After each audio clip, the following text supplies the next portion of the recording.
반갑습니다. 네, 너무 반갑습니다. 네, 지난주에서 오늘도 만나게 되어서 너무 좋습니다. 저희는 계속해서요. 하나님 나라와 관련된 좀 말씀 시리즈를 다루고 있어요. 자, 우리 하나님 나라 첫 번째 했을 때 어떤 걸 배웠죠? 하나님 나라는 잠들지 않는다. 하나님 나라는 다스립니다. 하나님은 통치다. 지난주에는 뭐 했죠? 하나님 나라는 안식이다. 안식해야 간다. 이걸 다뤘어요. 그래서 우리가 이제 지난 2주 동안 하나님 나라에 대한 좀 큰 이야기를 다뤘다면 오늘은 하나님 나라 백성으로 살아가는 우리의 삶에 대한 얘기를 좀 나누고 싶습니다. 하나님 나라는 이렇게 살아간다. 하나님 나라는 이렇게 살아간다와 관련된 이야기를 좀 나누고 싶어요. 특별히 오늘 함께 읽은 시편 103편요. 시편 안에서도 하나님 나라와 하나님 나라 백성의 삶에 대해서 정말로 잘 드러내고 있는 본문이다 라고 말할 수 있어요. 시편 103편 네, 기억해 주면 좋겠습니다. 좀 본격적으로 말씀을 나눌 텐데요. 여러분 이제 사진을 보시면 알겠지만 여러분 혹시 그 마이클 조던이라고 하는 농구 선수 아시나요? 마이클 조던? 자, 그 요즘 사람들이 있으시 농구의 황제하면 누가 떠오르시나요? 제임스 르브론? 르브론 제임스, 스티븐 커리. 근데 이제 제 세대나 제 밑세대들은요. 농구의 황제라고 하면 이 마이클 조던이라고 하는 사람을 떠올렸던 것 같아요. 마이클 조던이라는 사람. 레전드 중에 레전드라고 할 수 있고요. 오늘날 치면 뭐 농구계 뭐 메시다. 메시와 거의 동급이라고 보시면 됩니다. 그건 르브론 제임스 파군요. 네, 좋습니다. 네, 자 저희 세대는 거의 메시급이었어요. 이 마이클 조던이라는 사람이. 그런데요. 제가 이제 어느 날 이 나이키 광고를 보다가 나이키 광고에서 이제 마이클 조던이라고 하는 농구 선수를 주인공으로 했던 이 광고가 있었어요. 근데 그 광고에서 마이클 조던이 자신의 성공 비법, 자신의 성공 비결에 대해서 이렇게 얘기했었습니다. 인상 깊었어요. 이렇게 얘기했는데 뭐라고 얘기했냐면 이렇게 얘기하는 거예요. 저는 9,000개 이상의 슛을 놓쳤죠. 대강 300게임 정도를 졌어요. 26번이나 26번이나 게임의 승부를 가르는 슛을 성공할 것이라고 믿었지만 실패했습니다. 제 인생에서 저는요 계속 실패했어요. 그리고 그것이 제가 성공한 이유예요. 멋있지 않습니까? 저만 심장이 뛰나요? 네, 멋있는 얘기를 생각해요. 계속되는 실패가 성공의 이유였다. 이런 이 마이클 조던의 고백을 두고요. 수많은 전문가들은요 이렇게 얘기하고 있어요. 마이클 조던에게는 역경을 이기는 힘, 회복 탄성력이 있었습니다. 여러분들도 역경을 이기는 힘, 회복 탄성력을 가지십시오. 전문가들은 우리에게 이렇게 얘기하고 있습니다. 여러분 회복 탄성력이 무엇입니까? 회복 탄성력은요. 크고 작은 이 다양한 역경과 시련과 실패에 대해서 인식하고 그것을 도약의 발판으로 삼아서 더 높이 뛰어오를 수 있는 마음의 근육이다. 이것이 회복 탄성력이래요. 강한 마음의 근육을 가진 사람들은요 실패로 인해서 밑바닥까지 떨어졌다가도 강한 이 회복 탄성력으로 다시 튀어올라서 원래 있었던 위치보다 더 높이 올라간다는 거예요. 이것이 바로 마음의 근육 회복 탄성력이다 말할 수 있습니다. 어쩌면요 하나님 나라 백성으로 살아간다고 말하는 우리는 실패와 역경에 자주 넘어지는 사람들이라고 할 수 있어요. 하나님 나라 백성의 우리가요 역경을 이기는 힘, 회복 탄성력이 가장 필요한 사람인지도 모릅니다. 왜냐하면 우리는 신앙생활을 하면서 줄곧 이런 얘기를 하기 때문이에요. 전도사님, 저는 오늘도 넘어졌어요. 이런 얘기를 하잖아요.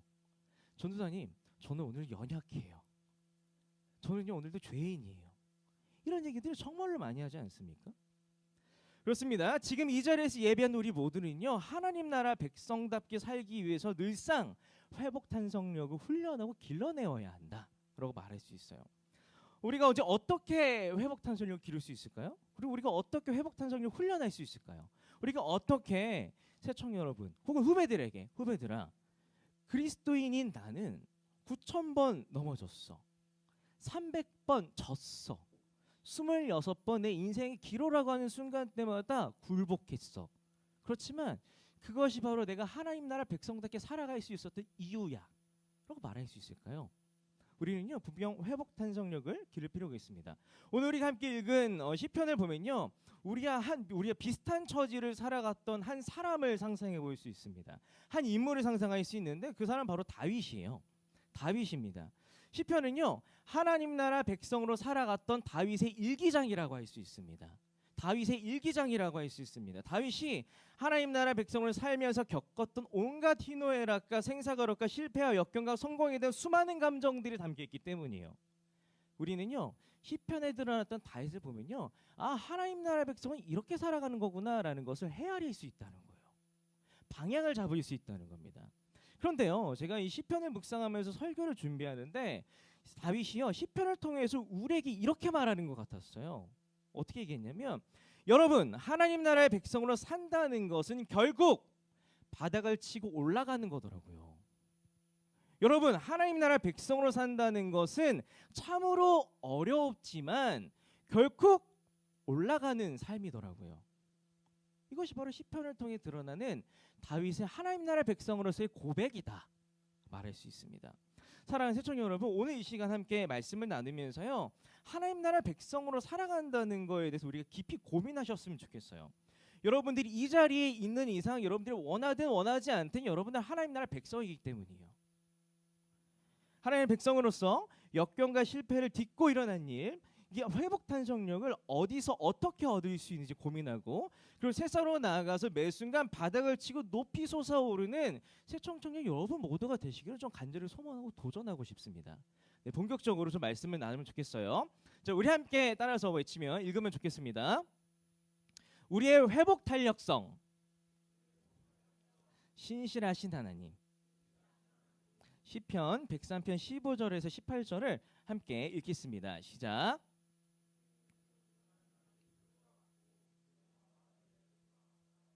바람이 불면 그곳은 떨어져 다시 보일 수 없으나 여호와의 사랑은 자기를 두려워하는 자에게 영원부터 영원까지 이르고 그의 의는 그의 계획을 지키고 그의 계명을 기억하여 그것을 행하는 자들의 자손 대대에 미친다. 아멘.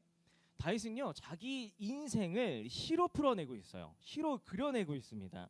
그리고 그 시 가운데에서 자신의 성공 비결 혹은 자신의 회복 탄력성에 대해서 말하고 있어요. 다윗의 회복 탄력성은 뭘까요? 다윗이 바닥을 치고 올라갈 수 있었던 힘은 뭘까요? 다윗은 얘기하고 있어요. 자기 백성을 향한 하나님의 신실함, 자기 백성을 향한 하나님의 신실하심이 자신의 회복 탄력성이다라고 말하고 있는 겁니다. 우리가 알고 있듯이 다윗은요 정말로 많은 순간 낭떠러지에 떨어지는 것 같은 인생을 살았던 사람이에요. 사울이라고 하는 자기 자신의 주인에게 수많은 암살의 위협을 당했던 사람이고요. 왕이 되어서는 어떨까요? 자신이 사랑했던 신하를 사지로 내몰아 죽여봤던 적도 있는 사람이에요. 왜요? 아내를 빼앗기 위해서. 무엇보다도요 자신보다 잘생기고 인기 많은 어쩌면 자기보다 더 왕 같은 아들 압살롬에게 왕의 자리에 쫓겨서 도망도 쳐봤던 사람입니다. 나라까지 떨어졌던 사람이에요. 또 어떤 경우도 있냐면요. 자신이 총애하는 그 사람에게 배신도 당해봤고요. 그리고 도망치는 와중에 온갖 백성들, 그러니까 거의 국가적인 이게 이제 설교적인 언어로 적당할지 모르겠지만 국가적인 국가적인 따돌림도 당해본 적이 있는 사람이에요. 지금 제가 볼 때 읽어드릴 성경 구절은 도망치는 왕에게 전체적인 국가적인 왕따를 달라는 바윗을 향해서 백성들을 외쳤던 비난인데 이렇게까지 비난을 들었습니다. 사무엘하 16장 7절 8절이에요. 이렇게 제가 읽어드리겠습니다. 시므이는 또 다윗을 보고 저주하였다. 살인자여 악한 이여 여기서 사라져라.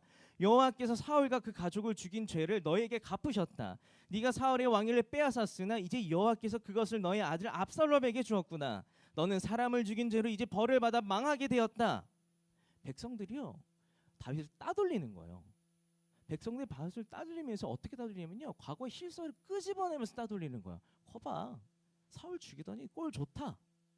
이게 전체적인 백성들에게 다윗이 들었던 비난과 비판이라는 겁니다. 이만큼 다윗은요 정말 괴로운 삶을 살았어요. 나라까지 떨어진 겁니다. 다윗이 인간이 경험할 수 있는 가장 극한의 고난과 좌절, 추함, 수치심 혹은 이 범죄를 다 경험했던 사람이라고 할 수 있어요.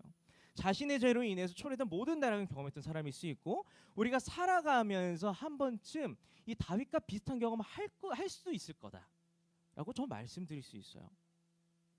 그런 인생을 살았던 사람입니다. 그런데요 그런 실패와 역경도 모자라서 최악의 사람이었던 다윗은요 시편을 통해서 노래하고 있는 거예요. 나는 여호와의 집에서 영원히 산다. 시편 23편 6절 제가 한 번 더 읽어드릴게요. 주의 선하심과 한결같은 사랑이 평생에 나를 따를 것이니 내가 여호와의 집에서 영원히 살리라. 다윗이 이런 그 나라까지 떨어진 상황에서 가장 절망의 끝에서 이런 노래를 부를 수 있는 비결이 무엇이었을까요? 이런 노래를 할 수 있었던 방법이 무엇이었을까요? 우리가 함께 읽은 본문에는요 이렇게 얘기하고 있어요. 한결같음, 하나님의 한결같음, 하나님의 신실하심, 그런 사랑 때문에 다윗은 절망까지 바다 끝까지 떨어져 다시 일어날 수 있다고 고백하는 겁니다. 다윗의 회복 탄성령은요 하나님 한결같은 신실하신 사랑이라는 거예요. 그렇다면요 다윗이 역경과 실패 속에서 이게 노래할 수 있게 했었던 그 하나님의 신실함이라는 거에 대해서 우리가 어떤 건지 좀 가늠할 필요가 있어요. 저는 이제 이게 계속 말씀드리지만 저는 그냥 하나님의 신실하시다. 저는 이게 무슨 말인지 몰라요. 그 S이기 때문에. 그렇기 때문에 저는 계속해서 차자적으로 묵상하고 헤집을 수밖에 없는 거예요. 우리 지금부터 하나님의 신실하심 그 기쁨에 대해서 조금 더 깊이 묵상하면 좋겠습니다. 하나님의 신실하심을 묵상할 수 있는, 상상할 수 있는 두 가지 시가 있어요. 첫 번째는요 시편 139편입니다. 시편 139편 5절에서 10절 말씀을 우리 다 함께 읽으면 좋겠어요. 자, 시작.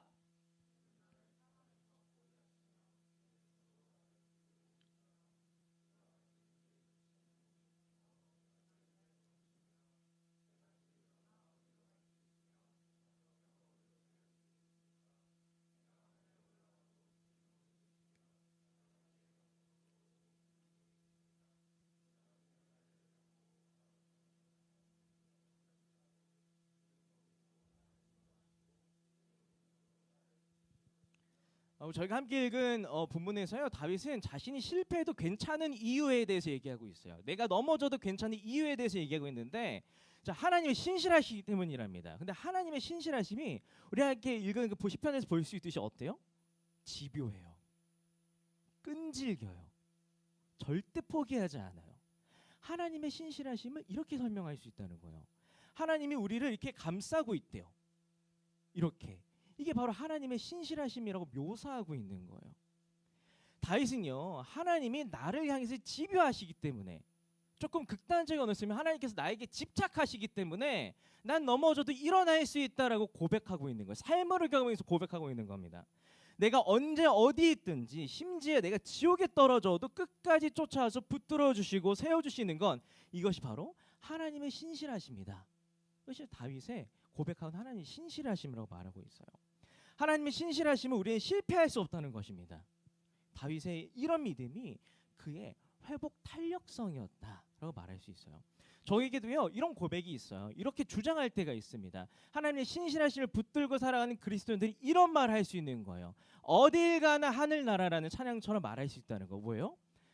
어디 있든지 나는 하나님 품이야 라는 고백이 된다는 겁니다. 어디 있든지 하나님 품이야 라는 고백이 된다는 겁니다. 제가 이제 제자반에서도 몇 번 나눴던 이야기인데요. 저는요 이게 엄청 이게 소심하다기보다도 이게 걱정과 근심이 많은 사람이에요. 특히 이제 지금 제가 여러분 앞에서 설교를 하고 있고 말씀을 전하고 아무런 표정의 미동이 없지만 저는 심장이 뛰어요. 엄청 수많은 사람들 앞에 나서서 뭔가를 하는 것, 새로운 도전하는 걸 굉장히 어려워하는 사람입니다. 근데 제가 어느 순간부터 도전하고 내 인생을 새로운 것을 시도하는데 멈칫거리지 않은 때가 있었어요. 뭐냐면 제가 어느 순간부터 스스로 주장하기 시작하는 거예요. 아, 내가 어디 있든지 어느 순간과 어느 상황이든지 그것은 하나님 품이야. 주장하게 된 이후로부터요. 저는 용기 있게 용감하게 다시 일어날 수 있는 거예요. 제가 이렇게 설교를 하지만 설교를 매번 제 만족스럽게 기쁘게 와 이게 잘한 적이 있었을까요? 제가 실수가 없는 사람일까요? 저 뭐 만약에 찬양 인도를 할 때 이게 뭐 절지 않은 적이 있을까요? 수많이 절었어요. 이게 만약에 찬양 인도 하다가 제가 전달하는 편 좀 그러지만 이제 실수를 하면은 청년들 중에 제가 실수한 휘소를 세 가지고 찾아와서 말해주는 사람이 있어요. 아 너무 재밌어. 아 좋아요. 너무 좋아요. 감사해요. 근데 와서 전사님 오늘 2번 저셨던데요? 그러면 아 그래? 그걸 굳이? 근데 제가 그런 이야기를 들으면서도 혹은 어떤 피드백을 들으면서도 아무렇지 않을 수 있는 이유, 다시 올라설 수 있는 이유는 뭐냐면요.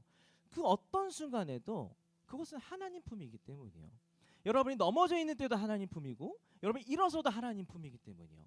다윗은요 자신의 절망 속에 있는 그 순간에도요 국가적인 비난과 비판을 당하는 그 순간에서도요 하나님 앞에서 하나님의 시선만 의식했던 사람이요. 하나님 품 안에 있다는 걸 늘 의식하며 살았던 사람이요.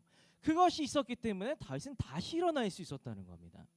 이렇게 생각할 수 있어요. 또 한 가지 시가 있어요. 프랜시스 톰슨이라고 하는 시인이 쓴 시인데요. 제목은 천국의 사냥개라는 시예요. 근데 그분의 인생을 좀 우리가 한번 들어볼 필요가 있는데 이 프랜시스 톰슨이라는 사람은요 의사의 아들이었어요. 근데 의사의 아버지를 이제 보면 살아보다 보니까 자신의 아버지가 너무 멋있었나 봐요. 그래서 자기도 의사가 되고 싶었대요. 근데 의사가 되기엔 시험을 치를 때마다 번번이 낙방하고 실패하더랍니다. 그래서 자기 진로를 바꾸기로 했어요. 의사가 되기 실패했으니까 이번에는요 자기가 작가가 되고 싶었대요.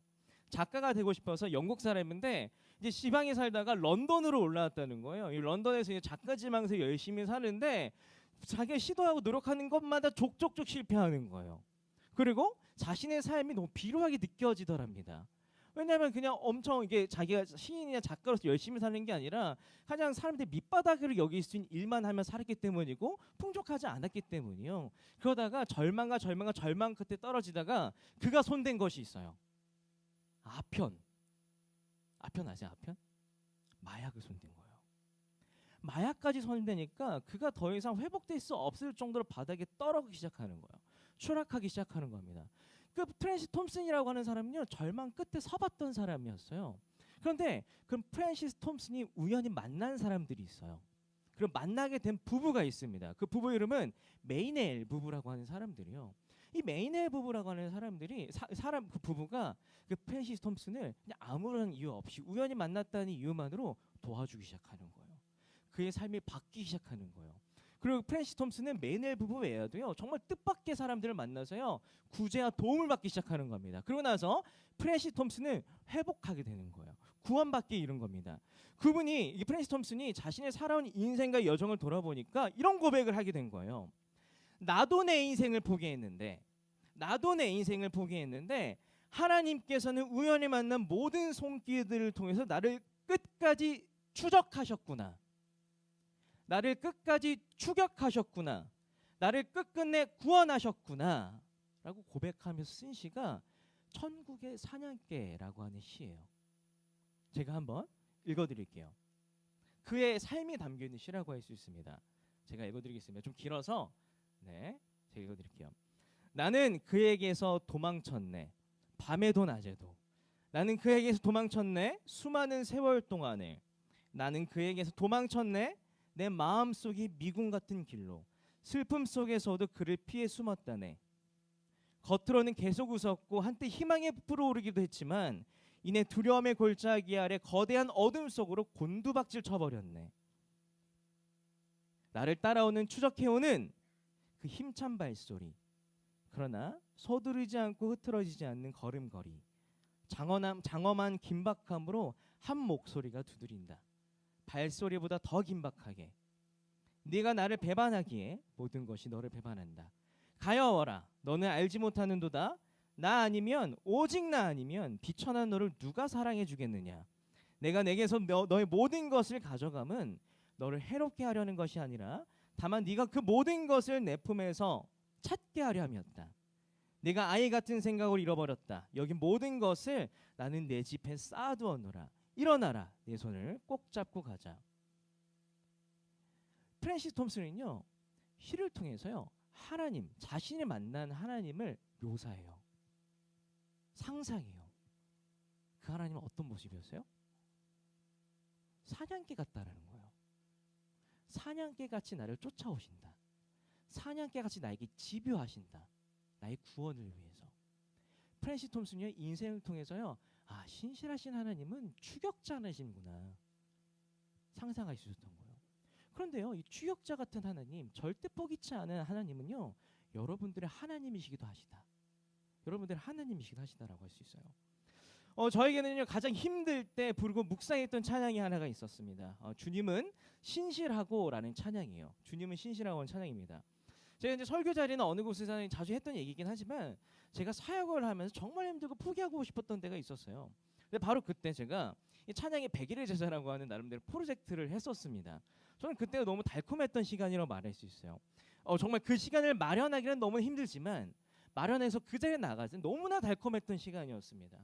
제가 너무나 힘든 마음으로 기도하고 찬양하고 그리고 마침 주님의 신이시라고라는 찬양을 할 때 그 가운데 갑자기 너무 확 묵상이 됐던 가사가 하나 있었어요. 뭐냐면 주 사랑이 내 생명보다 귀하고 주 사랑이 내 생명보다 귀하고라는 가사였어요. 이 가사를 묵상하면 부르는데 이런 묵상이 되는 거예요. 뭐냐면 신실하신 주님의 사랑 때문에 죽음을 넘어서 지옥까지 쫓아오시게 된 그 사랑 때문에 내 목숨조차도 내 마음대로 포기할 수 없는 것이 나라는 작디 작은 존재구나라는 것이 묵상이 된 거예요. 그때 하나님이 나를 포기하지 않으시는데 내가 무슨 자격으로 포기하는가? 하나님이 나를 포기하지 않으시는데 내가 무슨 자격이 있어 포기하는가? 내가 무슨 자격이 있어 나에게 맡기신 그 부르심을 포기하고 나의 역할을 포기하고 내가 무슨 자격이 있어 포기하는가? 이런 묵상이 되는 거예요. 주사랑이 내 생명보다 귀한 찬양은요, 내 생명을 넘어서까지 나에게 지배하시고 붙드시는 하나님의 신실하심에 대한 묵상, 가사다 말할 수 있어요. 하나님의 신실하심을 우리 이렇게 상상 묵상할 필요가 있습니다. 사랑하는 시청자 여러분, 우리가 역경과 실패를 이겨낼 수 있는 힘, 회복 탄력성은요, 우리를 포기하지 않으시는 하나님이십니다. 그 어떤 순간이 오더라도요, 여러분 포기하지 마십시오. 왜요? 여러분 스스로에게 능력이 있어서입니까? 여러분 스스로에게 확신과 자신감이 있어서입니까? 아니에요. 우리의 능력과 우리의 확신이라는 감정은요, 언제 사라져도 이상하지 않은 것들이에요. 언제 흩뿌려질지 모르는 것들입니다. 언제 아스라질지 모르는 예측 불가능한 것들입니다. 있다가도 없을 수 없는 그런 것들입니다. 우리가요, 왜 다시 일어날 수 있냐면, 우리가 일어날 수 있는요, 우리가 다시 힘을 낼 수 있는 근거는요, 우리에게 있는 것이 아니에요. 하나님께서 여러분을 포기하지 않으셨다는 그 진리에 있습니다. 우리가요, 힘들고 넘어져 다시 일어날 수 있는요, 내가 회복되어서도 아니고, 갑자기 돈이 생겨서도 아니고, 갑자기 없던 능력과 자격증이 생겨서도 아니고, 하나님께서 포기하지 않으셨기 때문에 우리가 다시 일어날 수 있다. 이것이 바로 하나님 나라 백성들이 힘이다, 역겨 일어날 수 있는 능력이다 말할 수 있어요. 하나님은요, 여러분들이 절망 끝까지 떨어져 아스라질지라도 포기하지 않을 것입니다. 그렇기 때문에 여러분도 포기하지 마십시오. 다윗이 그것을 노래하고 있어요. 오늘 본문을 통해서 제가 다시 한번 읽어드리겠습니다. 바람이 불면 그 꽃은 떨어져 다시 불 수 없으나 여호와의 사랑은 자기를 두려워하는 자에게 영원부터 영원까지 이른다. 하나님은요, 여러분들이 포기해도 포기하지 않으십니다. 이것이 바로 하나님의 신실하십니다. 이것이 바로 하나님 나라 백성들의 희망이다, 능력이다 말할 수 있어요. 네, 다음 메시지 좀 더 나누면 좋겠어요. 자, 이번에도 우리 한번 따라서 읽어볼까요? 우리의 회복 탄성 다시 이게 회복 탄성력도 있고 회복 탄력성도 있어요. 다시 우리의 회복 탄성력, 우리들은 경외한다. 시편 103편 8절에서 11절을 함께 읽겠습니다. 시작.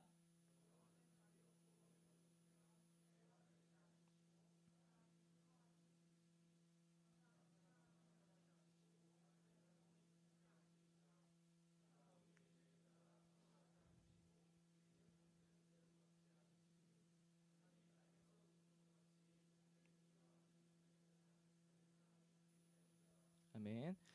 하나님의 신실하심은요, 하나님 나라 백성들의 회복 탄성력이라고 할 수 있어요. 역경을 이기는 힘입니다. 그럼 우리는 이 회복 탄성력인 하나님의 신실하심, 그 신실하신 하나님을 늘 우리 곁에 모셔둬야 돼요. 늘 붙들어야 돼요. 조금 더 적극적인 언어는요, 우리는 신실하신 하나님을 소유한 채로 인생을 살아가야 합니다. 그럼 궁금해요. 그럼 우리는 신실하신 하나님과 어떻게 늘 동행할 수 있을까? 우리는 하나님의 신실하시면 어떻게 우리의 능력을 늘 소유하며 살아갈 수 있을까? 다윗은요, 오늘의 시를 통해서 얘기하고 있어요. 한 단어 이렇게 얘기하는데, 하나님을 두려워하라. 그리하면 신실하신 하나님께서 너희를 붙들 것이다. 한 단어로 정리하면 경외다 말이지, 경외한다. 근데 이 지점에 들리는 경외한다라는 단어를 들으면 살짝 불편해요. 여러분 경외라는 단어가 하나님을 두려워하라는 단어가 여러분들 정서상 이게 친숙하고 익숙한 단어는 아닌 것 같아요. 저도 사실 경외라고 하는 단어 때문에 하나님은 사랑이신가에 대해서 늘 고민하고 묵상하며 살았습니다. 왜냐하면 이 문제가 풀리지 않으면 아니 하나님은 어떻게 나보고 두려워라고 하는데 이게 사랑이시라고 할 수 있어라는 이런 저의 안에 이 완고함 때문이었어요.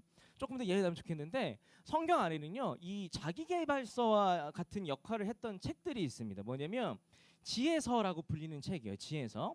이 잠언 전도서, 잠언서나 전도서 그 대표격이라고 할 수 있는데 이 책들을 읽어보면요 인간사의 성공 원칙에 대해서 얘기하고 있어요. 인간들이 성공할 수 있는 원리에 대해서 얘기하고 있어요. 전도서 8장 12절입니다. 제가 읽어드릴게요. 내가 아노니 하나님을 경외하여 그를 경외하는 자들은 잘 될 것이요. 바로 이제 경외라고 할 수 있습니다. 그렇다면 우리가 역경과 실패를 이겨낼 힘, 이 성경적인 비법이라고 할 수 있는 회복 탄성력을 얻기 위해서 이 혹은 이 신실하신 하나님을 꼭 붙들기 위해서 이 경외가 무엇인지 생각할 필요가 있어요. 우리가 경외에 대해서 조금 더 상상할 수 있는 본문이 있는데 다윗은 시편 25편 12절 15절에서요. 이 경외라고 하는 것이 무엇인지 조금 더 풀어서 얘기하고 있어요. 제가 읽어드릴게요. 여호와를 두려운 마음으로 섬기는 자가 누구냐? 그가 택할 길을 하나님이 가르치시리라. 그는 언제나 번영을 누리며 살고 그의 자손들은 땅을 상속하리라. 여호와께서는 자기를 두려운 마음으로 섬기는 자들에게 친밀감을 가지고 그 약속의 비밀을 그들에게 보이실 것이다. 내가 항상 여호와를 바라보는 것은 그분만이 나를 위험에서 건져줄 수 있기 때문이다. 여러분 다윗은 경외에서 뭐라고 얘기합니까? 하나님 향한 두려운 마음이래요. 하나님 향한 두려운 마음이라고 합니다. 하나님을 향한 두려운 마음을 가져야 역경과 실패를 이겨낼 힘을 얻을 수 있다는 말이에요. 이제 또다시 제 신앙의 일탈을 돌아볼 필요가 있는데 저는 일탈을 많이 했어요. 근데 이제 어떤 일탈이라고 해봤자 이렇게 막 이렇게 우리가 아는 비행 이런 게 아니라 저는 이게 지적인 일탈을 많이 했어요. 예를 들면 하나님에 대해서 도전적인 질문을 하고 하나님 진짜 살아 계셔요? 이거 가지고 씨름도 한번 해보고 이런 차원이었는데 아까 말씀드린 것처럼 저는 이 경외라고 하는 단어 너무 싫었어요. 개인적으로 왜냐하면 이게 저는 하나님께 늘 사랑받고 싶은데 제가 아무리 생각해도 아니 어떻게 날 두려워하시게 하시는 그 하나님을 사랑할 수가 있어. 이렇게 두려움이라는 단어는 날 협박하는 것 같고 나의 위에 올라서려고 하는 것 같고 군주같이 나에게 어떻게 좀 폭정을 하려는 것 같은데 내가 어떻게 그런 하나님을 사랑할 수가 있어. 그런 하나님 어떻게 사랑이셔라는 고민들을 늘 붙들고 살았기 때문이에요. 그런데요 제가 이런 고민을 하면서 살다가 이렇게 뭐 이런 고민의 끝에 이런 게 있었는데 생각해봐요. 우리가 이제 가족들을 사랑하지만 우리 가족들을 두려워하나요? 두려워하지 않는 것 같아요. 혹은 우리가 이제 연애를 하잖아요. 사랑하잖아요. 지금 뭐 이렇게 교제하시는 분들이 계시다면 내가 사랑하는 그 사람을 두려워하나요? 결혼하시는 분들도 아시겠지만 내가 사랑하는 그 사람이 무섭나요? 그런 것 같지는 않아요. 저는 이 경외라고 하는 감정이 애초에 말이 안 되는 것 같다라는 생각을 하고 살았던 거예요. 어떻게 사랑하는 사람의 두려움과 사랑에 양립할 수 있는가가 제 고민이었는데 그러다가 제가 만난 시가 하나 있어요. 뭐냐면 윌리엄 프레드릭 페이버라고 하는 우리 찬송가의 336장을 썼던 찬송 작가가 있습니다. 이 찬송 작가가 어느 날 하나님을 경외한다는 거에 대해서 묵상하다가 쓴 시가 하나 있어요. 경외라고 하는 거에 대해서 묵상하고 쓴 시가 있는데 그 제가 한번 읽어드릴게요. 자, 제가 중요한 걸 발전해서 읽어드릴 텐데 제가 띄워좀 읽어드리겠습니다. 그분은요 경외에 대해서 이렇게 생각하고 있었던 거예요. 우리가 공경하는 모든 대상을 향한 사랑 가운데는 특별한 기쁨이 있습니다. 그러니 우리가 당신 안에서 누리는 기쁨 역시 당신을 두려워하는 만큼 더 커질 것입니다. 오! 당신은 실로 깊은 두려움의 대상이 되시며 마땅히 찬미를 받으실 분이십니다. 마지막이 중요해요. 당신의 사랑을 잃을지도 모른다는 불안감은 우리의 두려움을 그저 깊은 사랑으로 만들 뿐입니다. 페이버는요 하나님을 향한 두려움, 경외라는 감정을 이렇게 표현하고 있습니다. 당신의 사랑을 잃어버릴지도 모른다는 불안감이라고 표현하고 있어요. 그렇습니다. 사랑과 두려움은요 양립할 수 없는 것이 아니었던 거예요. 너무 사랑하면요 우리는 두려울 수밖에 없어요. 너무 소중하고 귀하면 두려울 수밖에 없어요. 내가 너무 소중하고 사랑하는 그 사람을 잃어버릴지도 모른다는 두려움을 우리는 은연중에 가지고 살아가지 않습니까? 내가 너무 소중하게 여기는 그것을 잃어버릴지도 모르는 걱정과 근심이 우리들 안에 있지 않습니까? 이런 두려움을 가지고 살아가는 사람들은 사랑하는 대상에 대한 마음의 깊이와 농도가 엄청나다는 거예요. 함께 있는 것에 이루 말할 수 없는 행복감과 만족감을 느낄 수밖에 없다라는 겁니다. 다윗은요, 여호와 하나님을 경외했던 사람이었어요. 어느 정도였냐면 이 여호와의 괴가 다윗 성을 들어올 때 다윗은 기쁨의 함성을 지르며 춤을 추었던 다윗의 모습을 우리는 상상해 볼 수 있어요. 다윗은요, 여호와의 괴가 이제 잘못해서 죽을 수도 있는 어떤 하나님을 두려워함의 상징이었는데 그 두려움의 상징이 다윗에게 들어오자마자 다윗은 춤을 췄대요. 힘껏 춤을 췄대요. 사무엘하 6장 14절 이렇게 얘기합니다.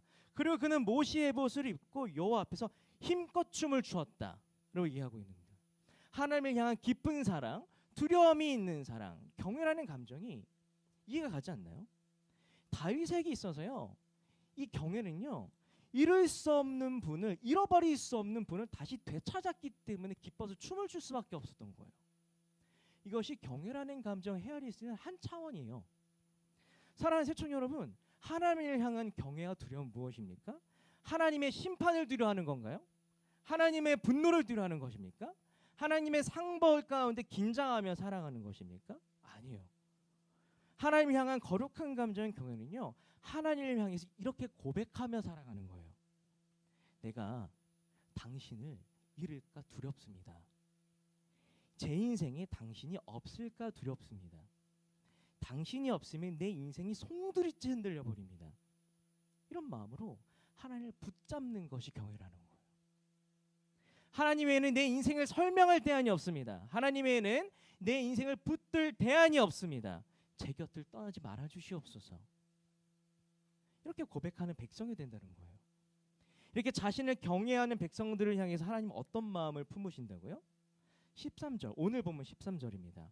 아버지가 자식을 불쌍히 여기시듯이 여호와께서 자기를 두려워하는 자들을 불쌍히 여기시니.